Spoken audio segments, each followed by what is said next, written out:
대전, 세종, 충남 현안과 이슈를 진단하는 5시엔 대세남. 안녕하십니까. 5시엔 대세남 박명원입니다. 2012년 일본 스시마의 사찰에서 한국인 절도범들이 훔쳐 들여온 부석사 금동관음 보살 좌상. 서산 부석사가 국가를 상대로 낸 인도 청구 소송에 대한 최종 판결이 드디어 다음 주로 예고돼 있습니다. 소송이 제기된 지 7년 만입니다. 원래 우리의 문화재다. 불상의 원소유주인 서산 부석사는 일본이 고려 말기 훔쳐간 약탈 문화재이니 환수해야 한다며 인도 청구 소송을 냈고, 1심 재판부에서는 부석사가 불상을 제작했다는 사실관계를 인정, 일본이 비정상적인 방법으로 불상을 가져갔다고 보는 게 옳다며 서산 부석사의 손을 들어줬습니다. 하지만 이후 2심에서는 고려 시대의 부석사와 현재 부석사가 같다고 보기 어렵다. 또한 불법 반출된 것이라고 하더라도 이미 취득 시효 기간이 완성된 만큼 일본에 불상을 돌려줘야 한다며 다른 판결이 나왔습니다. 이제 최종 대법원의 판단만 남았습니다. 현재 대법원 판단을 앞두고 이 부석사의 소유권을 인정하라는 각계의 탄원이 잇따르고 있고, 서산시는 지난 4월 말부터 이 문화재 조사를 진행하고 있습니다. 우리의 문화유산을 우리의 것이라고 입증하기 위해 노력하고 있는 것입니다. 그런데 이 문화재 환수 문제 해결 방식이 꼭 이렇게 법으로만 가능한 것일까요? 2021년 프랑스는 130년 전 약탈한 이 서아프리카의 문화재 26점을 반환했고, 독일도 지난해부터 현재까지 수백 점의 문화재를 나이지리아 등 여러 아프리카 국가에게 돌려주고 있습니다. 때려야 뗄 수 없는 한국과 일본의 관계, 문화재 환수 문제를 풀어내기 위해서는 어쩌면 법보다 과거 일본이 우리에게 저지른 온갖 악행과 약탈에 대한 사과, 그리고 한국 절도단의 행위 역시 정당화될 수는 없다는 이해 등 보다 유연한 사고와 대화의 노력이 필요하지 않을까 생각됩니다. 10월 20일 금요일 5시엔 대세남 시작합니다.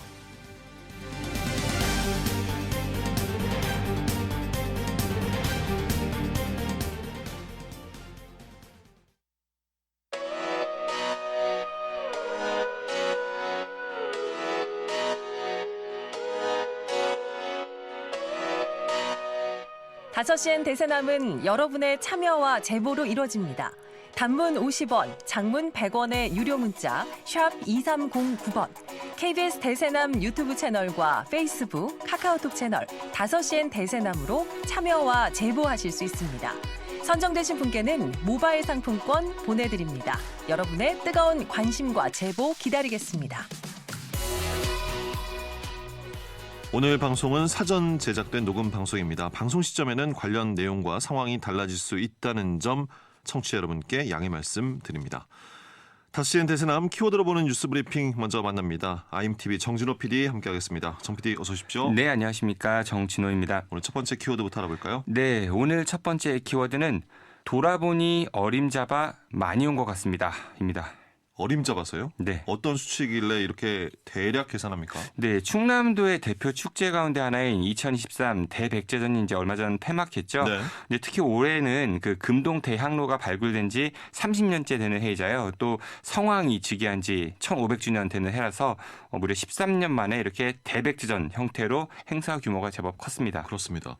행사 규모가 컸던 만큼 행사 기간에 많은 방문객이 다녀갔다는 보도를 저도 여러 번 봤습니다. 네, 맞습니다. 모두 이제 17일에 그 축제 기간에 이 축제가 열렸던 충남 공주하구 부여에 주최 측 추산으로는 모두 323만 명이 다녀갔다고 하는데요. 이는 목표치였던 150만 명을 2배 넘는 수치이기도 합니다. 예. 규모가 이렇게 컸던 만큼 예산도 좀 많이 소요가 됐는데요.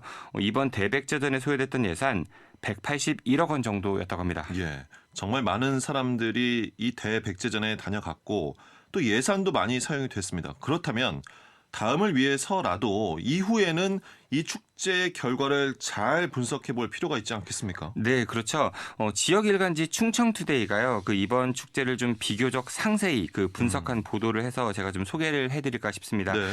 이번 대백제전의 주제가 대백제 세계와 통하다였는데요.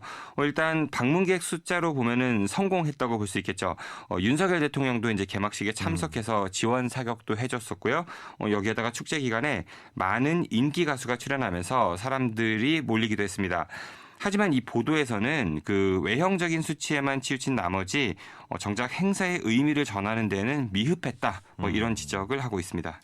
그렇습니다. 전국 지자체마다 지역 축제를 다 하고 있는데 그런데 규모가 큰 축제를 보면 그 축제의 의미보다는 유명 인사, 인기 가수가 더 주목을 받는 사례 그런 프로그램이 꽤 많아 보이거든요. 네, 그래서 영시 축제에도 좀 비슷한 지적을 받았었죠. 그래서 이게 영시 축제인지 대백제전인지 아니면 인기 가수 공연장인지 분간하기 어렵다. 이런 지적을 주요 하는 프로그램은 분들도 많았습니다. 비슷합니다. 네, 맞습니다. 그러니까요. 이번 대백제전에서요. 그리고 또 이제 저희가 한글날 방송 때 소개해드렸던 그 수상 멀티미디어 쇼 이거 있었죠. 네네. 이거 상당히 화려했다 이런 평가를 받았었는데요. 그런데 그 쇼가요. 방문객들에게 백제 문화의 우수성을 알렸는지에 대해서는 좀 회의적인 반응도 많았다고 합니다. 기사에 따르면 한 방문객은요, 저게 이제 뭘 말하라는 건지 모르겠다. 크게는 만들었지만 허접하다. 이런 감상평을 남기기도 했다고 합니다.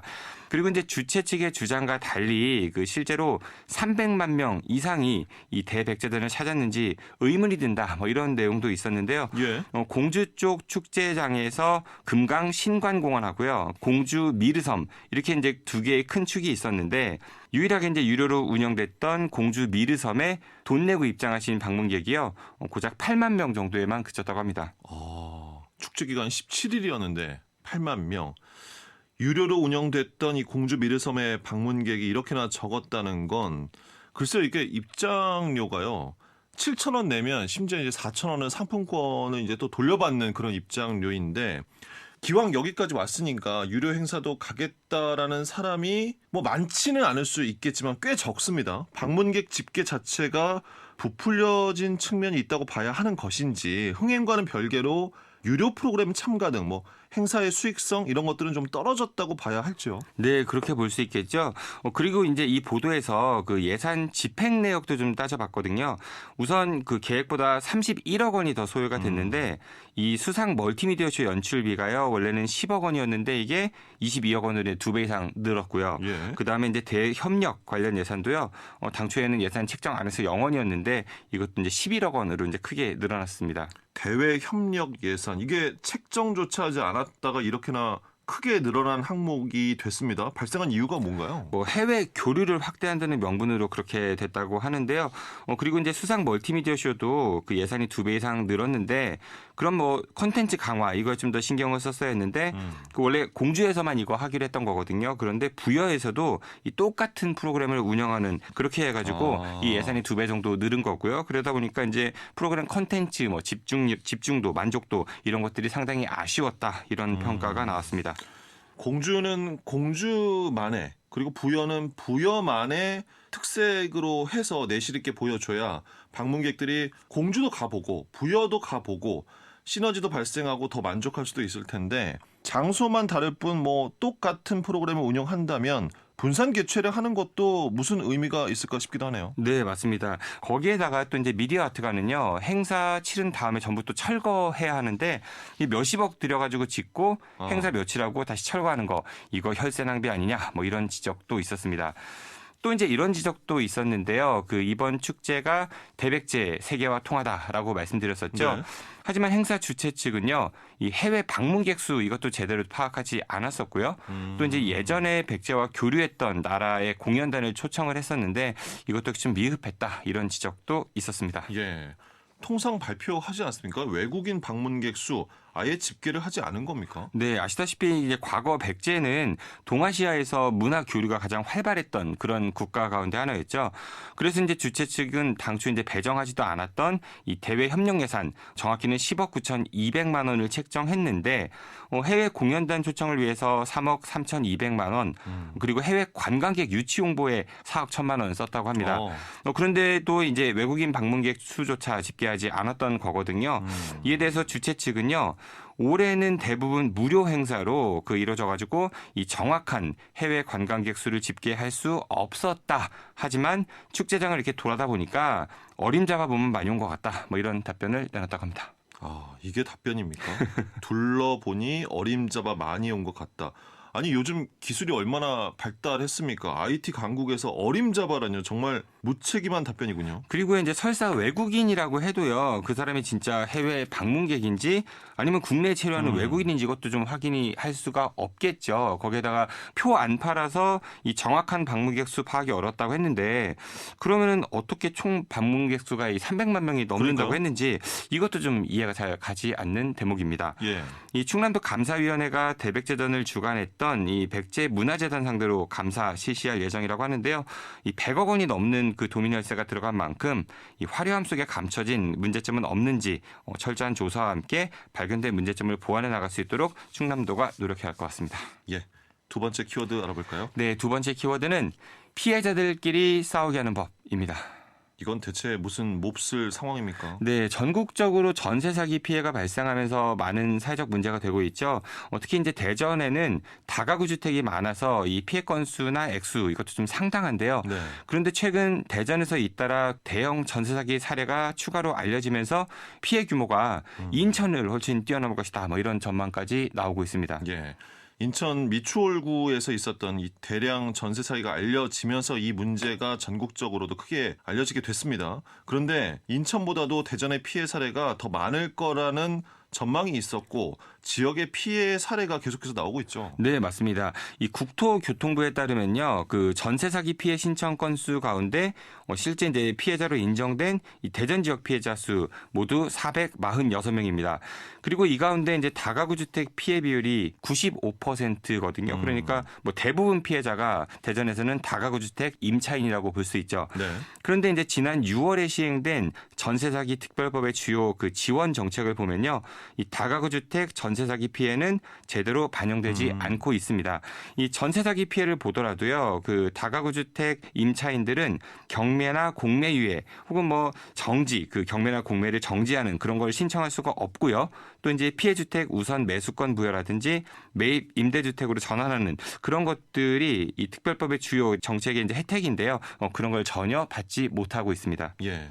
저희 프로그램에서 집중 인터뷰 코너에서 피해자 한 분과 피해가 처음 발생했을 때와 최근에 인터뷰를 하면서도 관련 내용을 들어봤었습니다. 그러니까 결국 주요 사례에 대해서는 대책 자체가 없는 그런 특별법이거든요. 대체 왜 이렇게 만들어졌을까요? 네, 이 특별법이요. 그 인천 미추홀구 전세 사기가 여론화되면서 만들어진 건데 인천 미추홀구 전세 사기는 뭐 다가구 주택이 아니라 그 아파트 같은 다세대 주택, 그러니까 각자 소유자가 있는 그런 공동주택 사기가 대부분이었습니다.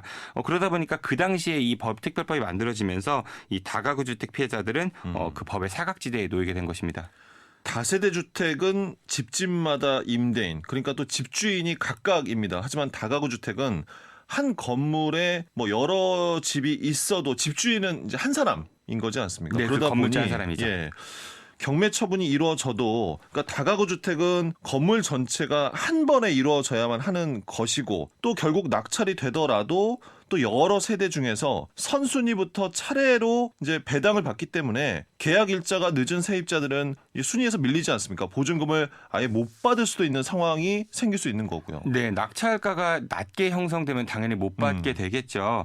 그러니까 이제 배당 앞순위 세입자들은요, 좀 경매가 빨리 이루어져야 보증금을 돌려받을 확률이 높기 때문에 경매에 빨리 해야 한다. 이렇게 진행하려고 찬성하는 하는 것이고. 입장이고요. 그리고 반대로 뒷순위 세입자들은 경매가 이루어졌다가 보증금을 못 받을 수도 있으니까 경매하면 안 된다 반대하는 그래서 이제 현재의 특별법은 피해자들끼리 서로 상반된 입장을 갖게 만드는 그렇죠. 그런 구조로 볼 수 있습니다. 예.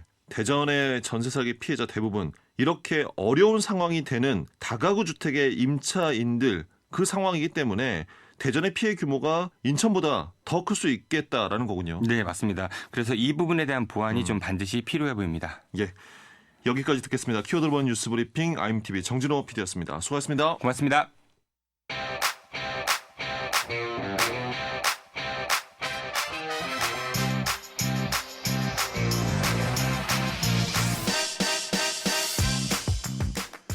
이어서 2주의 환경 이슈를 짚어드리고요. 함께 실천할 수 있는 환경 캠페인도 소개해드리는 대세남 환경 캠페인 지구를 지키는 사람들 시간입니다.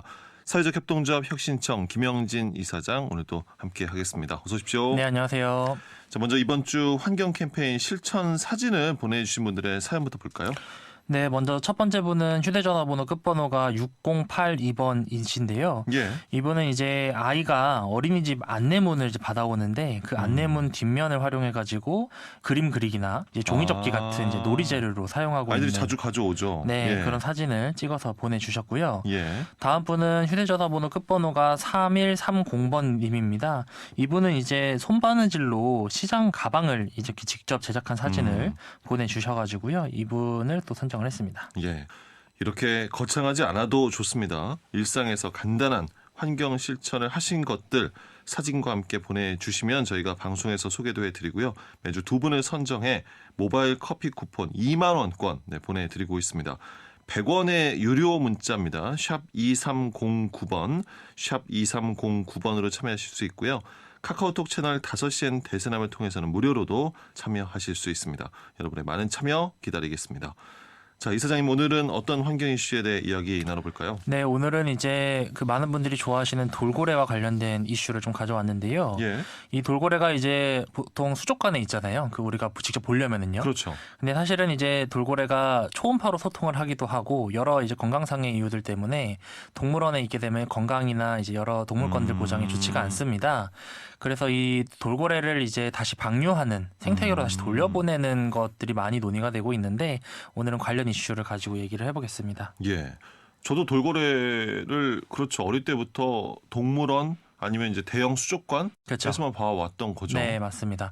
그리고 뭐 얼마 전까지 인기 있었던 이제 이상한 변호사 우영우에서 돌고래 얘기를 엄청 많이 했잖아요. 고래 네. 얘기를. 그러면서 많은 분들이 특히 어린아이들이 이제 고래 얘기들을 최근에 많이 한다고 하는데 근데 어쨌든 우리나라에 이제 대표적으로 롯데 아쿠아리움도 그렇고 이제 이 수족관에서 이제 돌고래를 볼 수 있도록 해놓는 곳들이 몇 군데 있는데 이곳들의 이제 동물들 그리고 특히 이제 돌고래 방류들을 하긴 해야 되는데 또 잘 해야 사실은 이 돌고래가 생태계로 돌아가서 건강하게 살 수 있거든요. 그래서 예. 그 얘기들을 쭉 해보면 될 것 같습니다. 이 문제가 이번 국감에서도 다뤄졌습니다. 지난주에 열린 해양수산부 국정감사에서요. 윤미향 의원과 소병훈 농해수위 위원장이 아쿠아리움과 관련된 그 아쿠아리움 관장에게 질의를 했는데 네. 어떤 이야기들이 오고 간 건가요? 일단은 이제 방류 계획들을 많이 질의를 했습니다. 그러니까 현재 롯데 아쿠아리움에는 이제 그 흰고래인 벨루가가 있는데요. 네. 원래는 이제 3마리가 반입이 됐었는데 그중에 2마리는 폐쇄를 했고 현재 이제 13살이 된 이제 벨라만 혼자 남아 있습니다. 예. 근데 제가 아까 잠깐 말씀드렸지만 이 벨루가가 초음파로 이제 소통을 하거든요. 네. 그러니까 대부분의 돌고래들이 초음파로 소통을 하죠. 근데 이제 수족관 같이 이제 콘크리트로 이렇게 사방이 막혀 있는 곳에서는 이 초음파가 다시 되돌아오거나 이제 고래에게 이제 안 좋은 영향을 계속 미치는 거예요. 그래가지고 이제 병이 나거나 혹은 이제 수명이 짧아질 수밖에 없는데 그리고 이 벨루가가 원래 이제 추운 북극해에 있던 이제 고래거든요. 그래가지고 이 수족관 자체가 사실은 벨루가의 건강이나 혹은 여러 가지 측면에서 안 좋은 환경일 수밖에 없죠. 근데 사실은 돌고래뿐만 아니라 동물원이나 이제 아쿠아리움에 있는 모든 동물들에게 그 작은 공간들이 좋은 환경일 리가 없겠죠. 근데 그렇죠. 예. 그 중에서 이제 특히 좀 최근에 방류 얘기가 되는 벨루가 얘기들을 이제 두 의원들이 집중적으로 얘기를 했고요. 예. 어쨌든 이게 방류가 계획이 있었던 거죠? 네, 그러면? 롯데 같은 네. 경우는 어쨌든 2019년 10월에 벨루가 방류 발표를 했습니다. 롯데 측의 입장에서는 이제 3번 정도의 방류 시도가 있었다고 합니다. 네. 그런데 이제 3번 모두 벨루가 이제 건강 상태라든지 혹은 이제 방류하는 곳에 이제 여러 생태계 문제라든지 혹은 이제 코로나 이슈라든지 여러 가지 이유들로 인해서 지금까지 방류를 못했고요. 예. 그리고 이제 2026년 정도까지는 좀 그 방류를 해보자. 근데 이렇게 하려면 이제 우리나라에서 자체적으로 할 수는 없고 해외에 이제 관련 회사들이나 이런 곳에도 협의해가지고 잘 방류를 해야 되거든요. 네. 그래서 근데 아직까지 구체적인 발표나 계획 같은 거는 없는 상황입니다. 예. 많은 전문가들이 고래류는 수족관에선 살 수 없는 동물이다라고 하는데 갇혀 있는 고래들을 바다에 방류하는 것은 그러니까 가장 우선적으로 선택할 수 있는 가장 네. 이상적인 방법일 텐데요. 실제로 이제 뭐 해외라든지 네. 국내에서도 돌고래류, 뭐 고래류의 방류는 좀 이루어지고 있는 겁니까? 일단 국내에서는 이제 제주도에 있는 그 남방 큰 돌고래가 있거든요. 그래서 2013년에 이제 방류를 했었었는데, 근데 이제 이 돌고래들의 생사가 잘 확인이 안 됩니다. 그렇습니까? 네, 근데 사실 이제 돌고래들이 연안에서 주로 발견이 되다 보니까 그 1년 내에 이제 다시 생사가 확인이 안 되면 이제 폐사했다고 거의 봐야 되는 거거든요.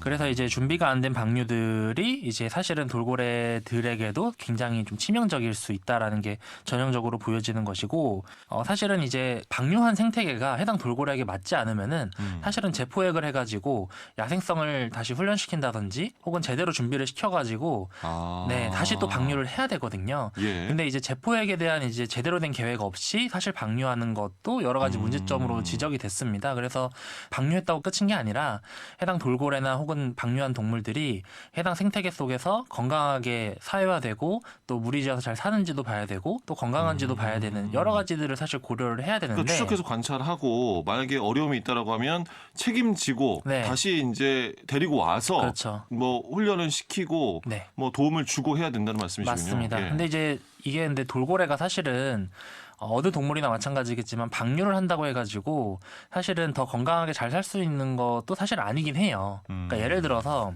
일단은 돌고래들이 짧으면은 수족관에서 5년에서 10년 정도 있다가 방류가 되고 아니면은 이제 10년에서 15년 정도 있다가 방류되는 경우도 많은데 통계를 보면은 이제 5년에서 10년 사이에 이제 방류가 되는 돌고래들은 그나마 이제 생존 확률이 높아지는데 10년이 넘어가는 돌고래들 같은 경우는 이제 생존 확률이 너무 낮아지는 거예요.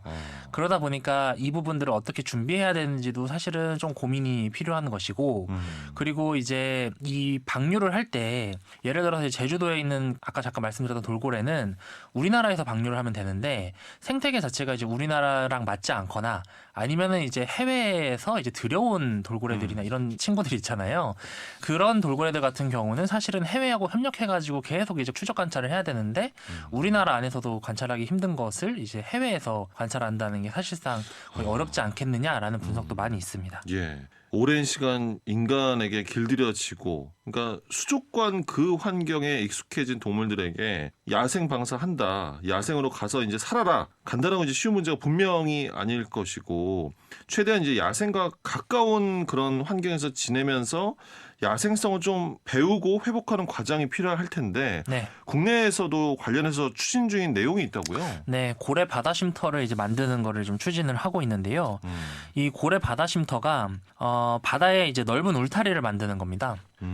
그래서 이제 바다에서 넓은 공간을 이렇게 확보를 해주는 거군요. 네, 맞습니다. 그래서 돌고래들이 방류하기 직전에 이제 야생성을 회복할 수 있는 시기를 갖거나 아니면은 이제 방류가 어려운 여건에 있는 개체 같은 경우는 방류를 하지 말고 그냥 이 바다 쉼터에서 조금 더 이제 편하게 살 수 있도록 하는 겁니다. 편하게 안전하게 네, 맞습니다. 넓은 공간에서. 네, 그래서 이 바다 쉼터를 이제 조성하는 논의들이 있는데 계속해서 논의도 있었고 이제 계획도 어느 정도 있었었는데 정부가 이제 내년 예산에서는 이 예산들을 다 삭감을 했습니다.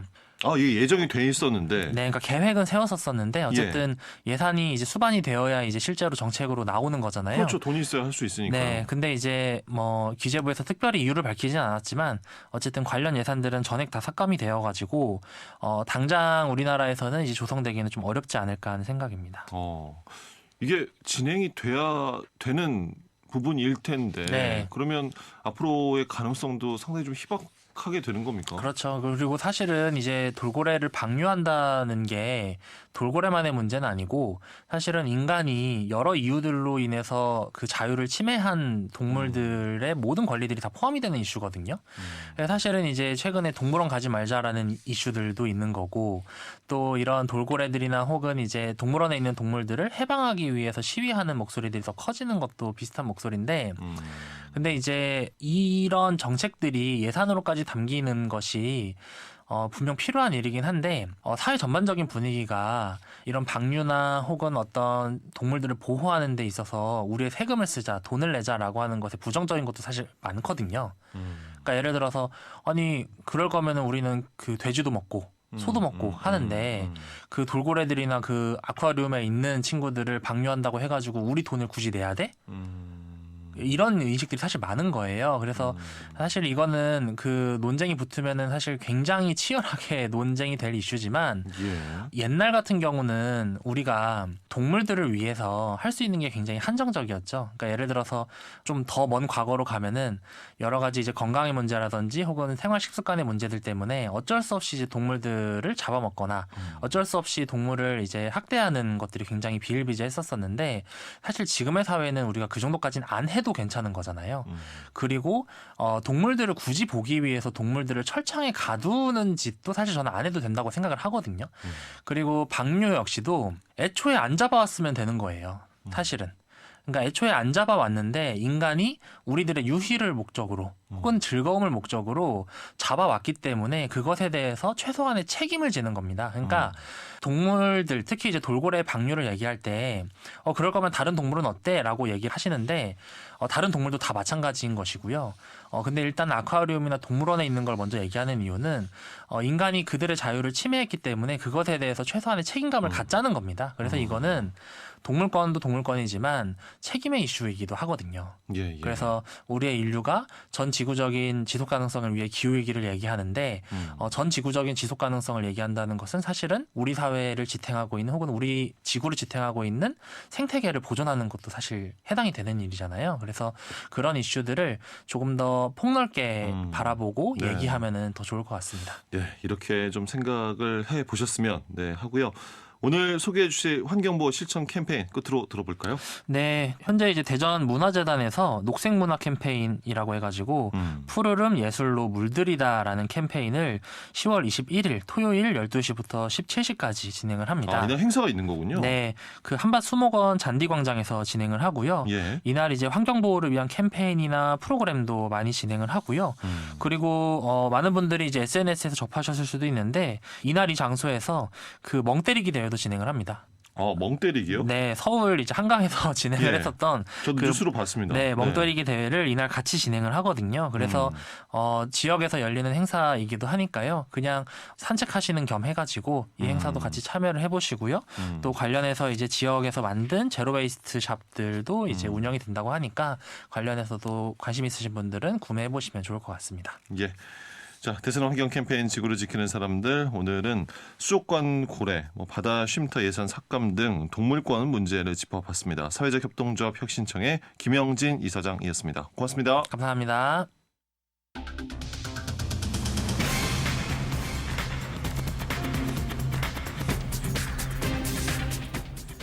다섯 시엔 지역의 이슈와 현안을 진단합니다. 5시엔 대전, 세종, 충남 지역민의 목소리를 듣습니다. 5시엔 시사라디오, 5시엔 대세남이 있습니다.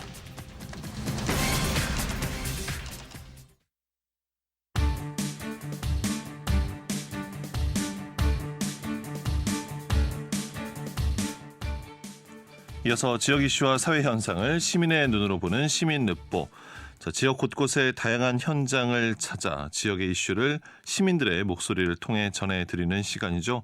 김선재 시민활동가와 함께 하겠습니다. 선재 씨 어서 오십시오. 네, 안녕하세요. 오늘은 어떤 현장 다녀오셨습니까? 네, 대전 지역 청취자분들께서는 최근 몇 달 사이 주민총회를 알리는 현수막들을 지역 곳곳에서 보신 적 있으실 텐데요. 2010년에 법이 제정된 후 대전에서는 2018년부터 주민자치회가 구성되어 주민참여 예산제 등 각종 주민참여 행정이 확대되어 왔습니다. 주민자치회는 각 행정동과 마을의 주민들이 자발적으로 모여 구성되고요. 자신의 마을에 필요한 사업들을 주민들이 직접 찾아내고 해결책을 찾고 실행에 옮기는 모든 과정을 수행하고 있습니다.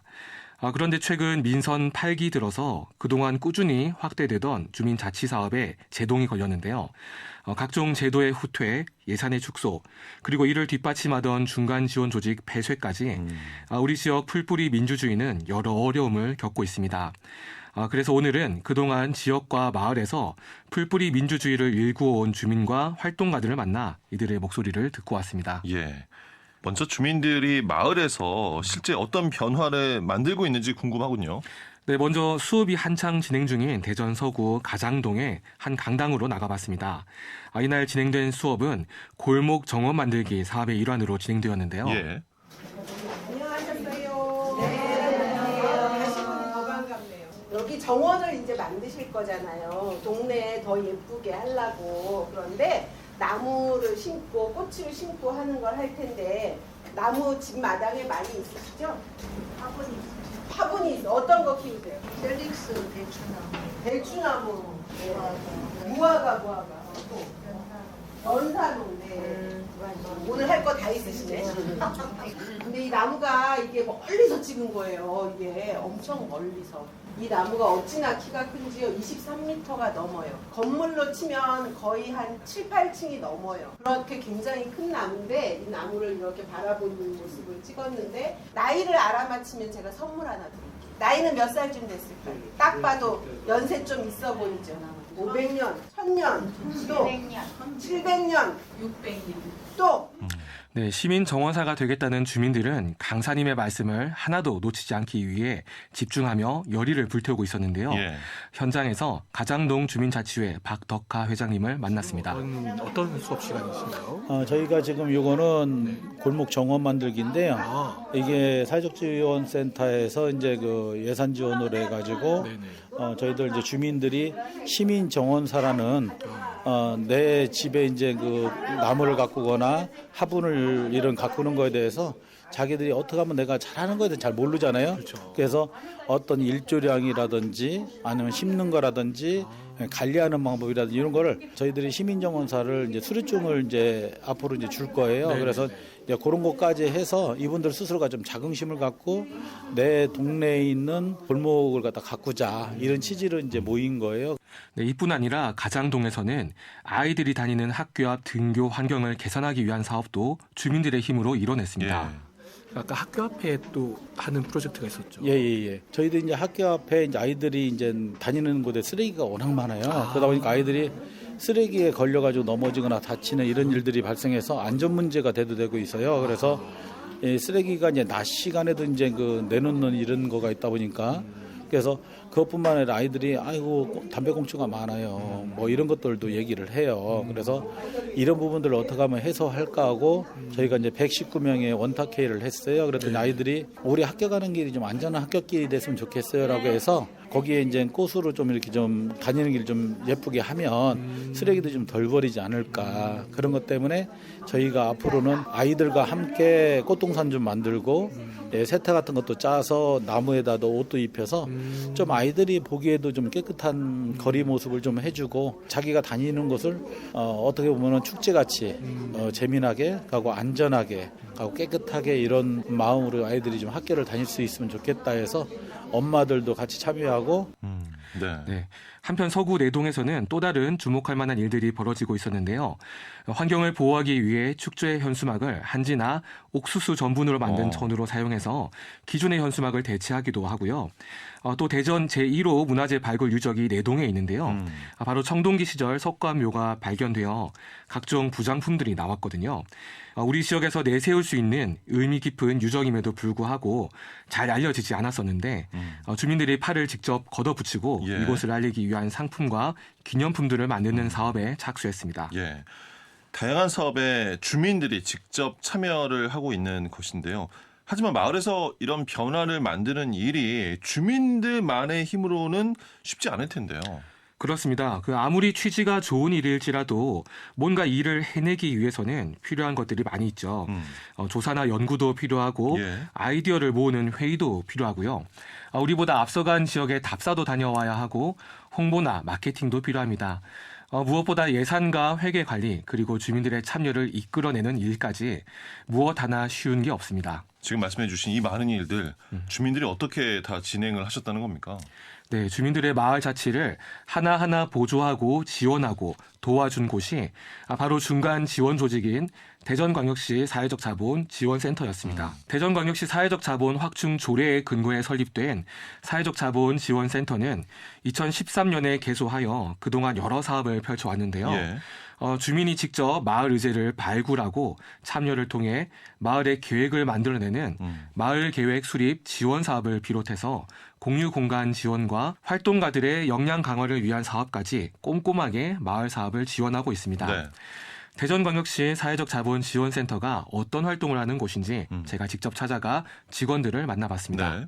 저희 대전시에는 좀 자랑스러운 조례가 있어요.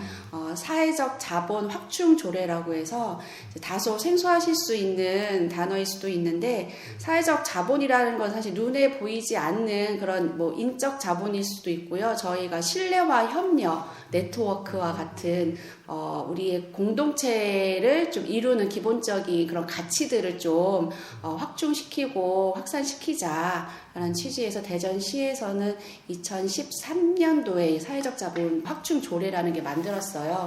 그 조례 안에 저희 사회적 자본 지원 센터를 만들어서 이러한 정책들을 수행을 하자라는 좀 시민들의 약속이 있어서 그때부터 저희 센터가 설립이 되어서 지금까지 활동하고 있습니다.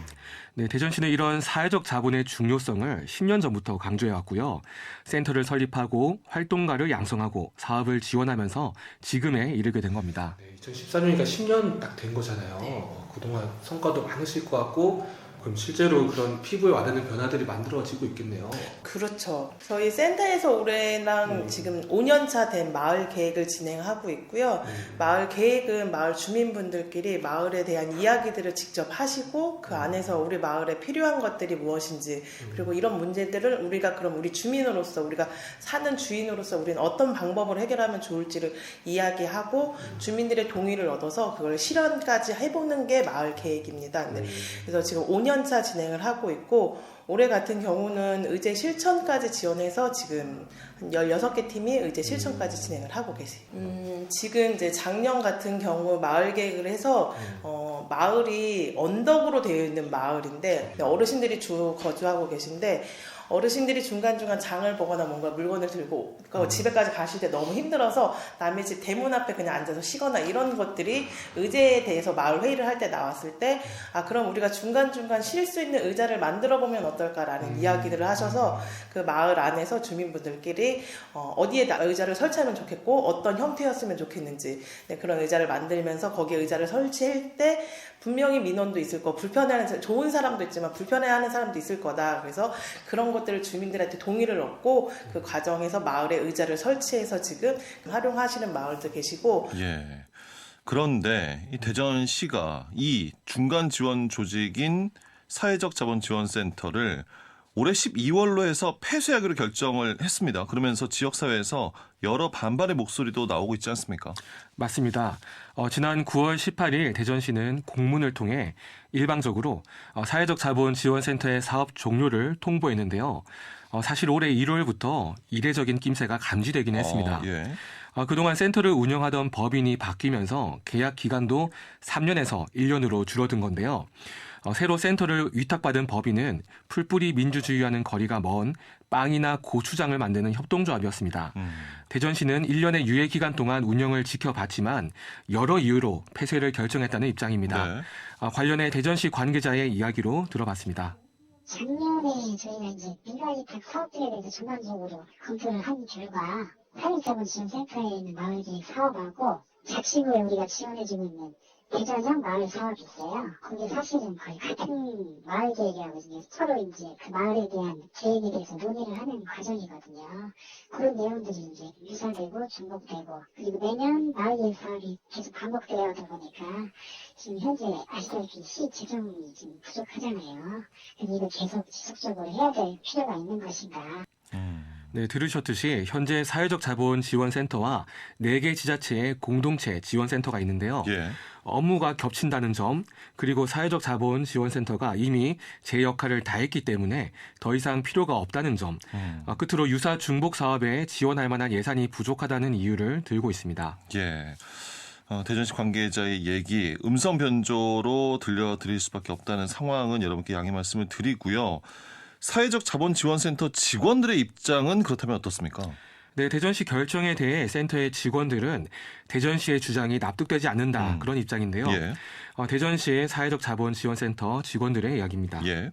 주 업무가 겹친다, 이게 거의 비슷하다라는 이야기를 하셨는데 실질적으로 업무에 대한 파악을 못 하셨다라는 생각이 되게 많이 들고, 왜냐면 자치구 센터가 지금 생긴 지 제일 오래된 데가 19년도에 대덕구 센터가 제일 먼저 생겼고, 동구가 20년도, 그리고 22년도에 유성구 서구가 생겼던 것 같아요. 그리고 중구는 지금 아예 없는 상황이고, 지금 자치구에서 하는 이 공동체 지원 센터는 정말 마을 단위에서 정말 소소하게 자기들끼리 뭔가 해볼 수 있게 이제 활동을 시작할 수 있는 것들을 지원을 해주시고, 뭐 자치구 내에서 진행하는 것들을 지원해주고 계시고, 저희 센터는 아까 말씀드렸듯이 대전 광역시 자체적으로 교육이랑 역량 강화, 그리고 이게 큰 단위의 마을 단위를 지원을 하는 사업을 하고 있는데, 실질적으로 안에 들여다보면 정말 다른 일을 하고 있거든요. 네, 그런 거에 대한 업무에 대한 이해가 많이 부족하셨다라는 생각도 되게 많이 들고, 네, 또한 사회적 자본이라는 것이 사람과 사람 사이 신뢰하고 협력하는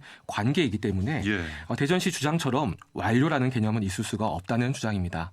저희 센터 이름이 사회적 자본 지원 센터잖아요.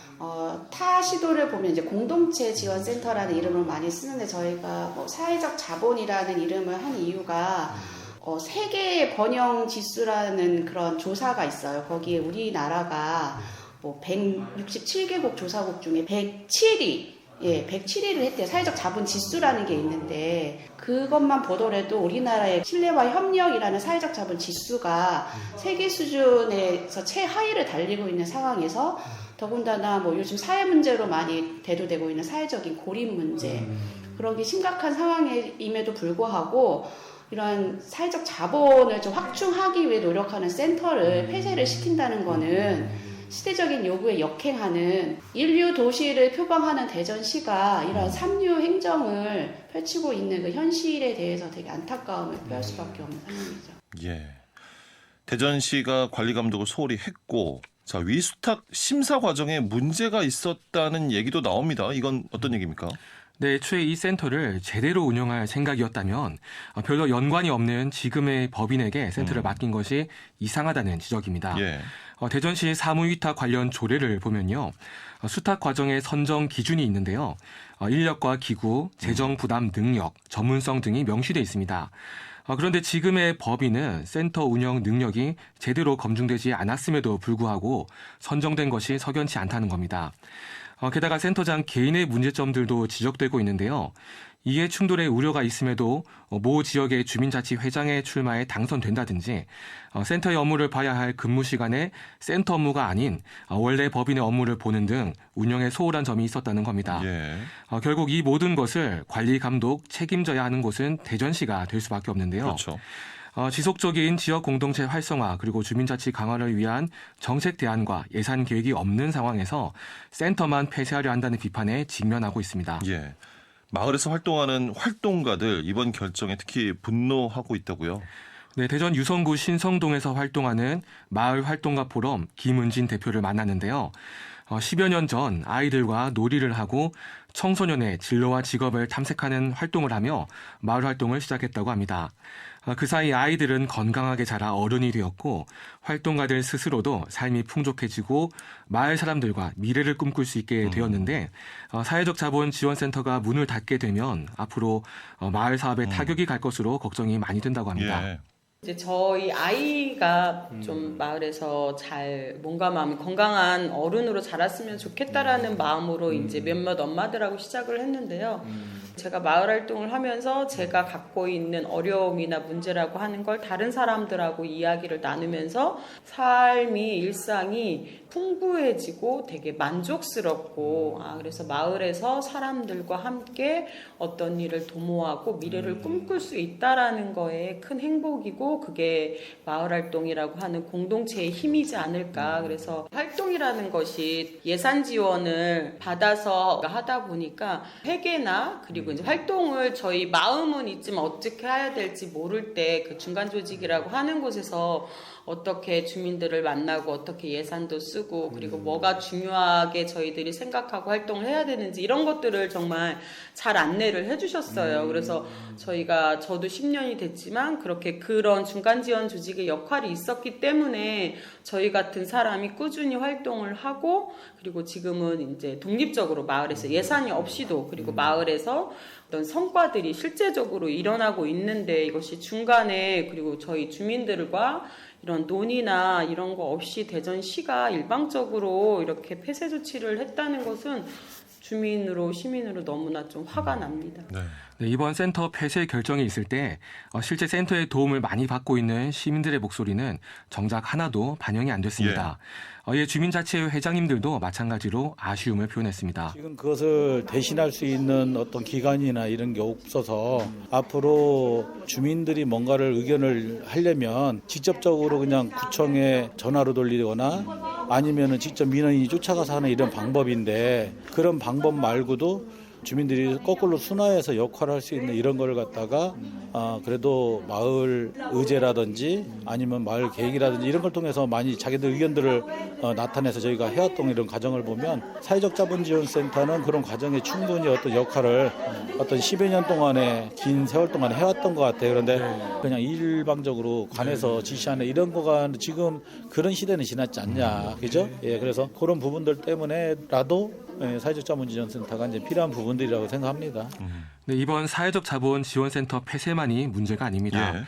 지역 공동체가 축소되는 것은 아닌지 우려도 큽니다. 같이 함께 지역의 문제를 해결하고 그 주민들에 대한 권한을 부여하는 제도인데 이것을 일방적으로 정말 사전 예고 없이 결정된 사항을 번복해서 예산을 축소하고 과정을 축소하는 일이 일어났었고 그리고 이제 저희 시민들이 대전 시정에 참여할 수 있는 그 조례가 대전 시민 참여 기본조례라는 것도 개정을 하면서 저희들이 점점 대전시에 참여할 수 있는 의견을 낼 수 있는 것들을 점점 막고 그 다음으로는 이제 공동체 예산을 또 축소하고 그리고 가장 동단위에서 주민들의 공동체를 강화하는 주민자치회라고 하는 조직을 저희들이 점점 약하게 또 제도적으로 또 바뀌고 또 중요한 부분인 사회적 경제에서도 예산이 이제 삭감되고 그러니까 이런 전반적인 공동체라고 하는 주민의 삶에 직접적이고 간접적으로 영향을 미치는 이 제도와 정책과 이런 것들을 지금 보면서 저희들이 이게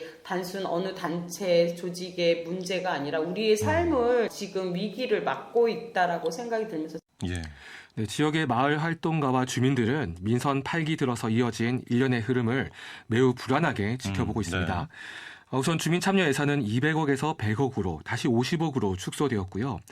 시민 참여 기본 조례가 개정되어 대전시에 대한 시민들의 토론회 개최 요구 조건을 강화했습니다. 시민 300명 이상의 연서명에서 500명 이상의 연서로 기준을 상향했고요. 토론회 개최 여부를 시정조정위원회가 결정하도록 했는데 이 위원회는 당연직 공무원들로만 구성되어 있는 위원회입니다. 뿐만 아니라 지역 공동체와 사회적 경제 부문에서 보조금이 삭감되었는데요. 결국 이런 흐름은 대전시가 지역 공동체를 보는 관점을 반영한다고 지적합니다. 현재 대전시의 행정은 시대의 흐름에 역행하는 거꾸로 행정이라는 비판입니다. 네, 지금 대전시 사회적 자본지원센터뿐만 아니라 대전광역시 인권센터 역시도 폐쇄 수순을 밟고 있지 않습니까? 그렇습니다. 사회적 자본 지원센터 폐쇄 통보와 비슷한 시기에 대전광역시 인권센터 역시 폐쇄 결정이 내려졌는데요.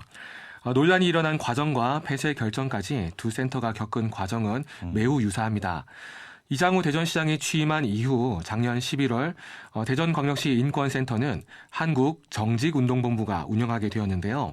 마찬가지로 이 법인도 전문성 논란이 일었습니다. 그동안 인권 사업을 한 번도 해본 적이 없는 기관이었고요. 법인 대표가 이장우 시장의 선거 캠프에 소속돼 있었다는 비판도 있습니다. 이번에 대전시는 인권센터의 업무가 국가인권위원회와 겹치고 예산 투입 효과가 없기 때문에 센터를 폐쇄한다고 밝혔는데요. 작년에 민간 2차 사업 효과성 검토 결과 그 인권센터 사업이 시민교육하고 인권문화 홍보사업 위주인데 예산액 투입 대비 저희가 효과성이 낮다고 판단을 해서 시민인권교육이랑 인권홍보사업은 국가인권위에서 하는 사업과 많이 중복이 되니까 시에서 편안한 인권보호관 그 활동을 하고 있는 게 있어요. 사업을 하고 있는 게 있는데 인권보호관 사업을 통해서 직접적인 인권 상담하고 교육, 인권 홍보 그쪽으로 중점을 둬서 추진하려고 계획을 세운 겁니다. 예. 역시나 대전시의 입장 음성 변조로 여러분께 전해드린다는 점 양해 말씀을 드립니다. 네. 네, 인권센터의 업무는 교육과 인권 홍보에 있고 국가인권위원회는 인권 사건 진정과 조사에 있습니다. 네. 두 기관의 역할이 다르다는 반론이 있고요. 예산의 관점에서 봐도 지금까지 3명의 직원이 3억 원 정도의 예산을 가지고 매년 3, 4천 명의 시민교육과 전국 유일의 인권신문, 인권 강사단과 인권 기자단 등을 운영해 왔는데요. 오히려 예산 투입 대비 효율이 좋은 기관이라는 반론도 있습니다. 예. 대전시의 향후 계획은 어떻습니까? 네, 일단 인권센터에서 맡아 하던 사업들은 모두 종료됩니다. 앞으로는 대전시청 내 인권 증진팀이 인권 상담과 교육 홍보 활동을 맡아 하겠다는 계획입니다. 사회적 자본 지원센터도 마찬가지입니다. 사회적 자본 지원센터가 하던 사업들은 모두 종료되고요. 예. 지역별 공동체 지원센터에서 하던 사업만 유지됩니다. 그런데 우리가 신중하게 정말 한번 생각해 봐야 할 점이요. 민간 위탁 사업들이 이렇게 대전시의 일방적인 결정으로 없어지는 것이 바람직한 것일까요? 네, 저도 이번 취재를 하면서 가장 의아했던 부분인데요. 때에 따라 시가 민간에 위탁한 사업과 센터들을 종료하거나 폐쇄할 수는 있다고 생각합니다. 예. 그런데 그런 결정을 내릴 때는 정말 신중해야 하는데요. 이번에 인권센터나 사회적 자본 지원센터를 폐쇄하겠다고 하면서 정작 이 센터들의 도움을 받고 있거나 센터를 이용하는 시민들에게는 제대로 의견을 묻지 않았다는 게 잘 이해할 수 없는 부분입니다. 센터를 이용하고 있거나 센터의 사업에 도움을 받고 있는 시민들은 앞으로도 센터가 필요하고 더욱 발전해야 한다고 주장합니다. 현장에서는 이번 대전시의 결정을 아쉬워하고 의아해하고 분노하는 시민들의 목소리가 높은데요. 민선 8기 들어 대전시의 소통 정책에 아쉬움을 표하는 시민들이 많습니다. 네. 대전시가 일방적 행정의 오명을 벗고 소통의 자세로 나오기를 진심으로 바랍니다. 네, 시민일보 대전시 사회적자본지원센터와 대전시 인권센터 폐쇄 결정에 따른 지역사회 분위기는 어떤지 현장을 찾아가 살펴봤습니다. 김선재 시민활동가였습니다. 수고하셨습니다. 고맙습니다. 5시엔 대세남 금요일 방송 여기까지입니다. 이번 한 주도 5시엔 대세남과 함께 해주셔서 감사합니다. 오늘 끝곡 휘인의 너의 하루 끝에 전해드리면서 저도 인사드립니다. 지금까지 박명원이었습니다.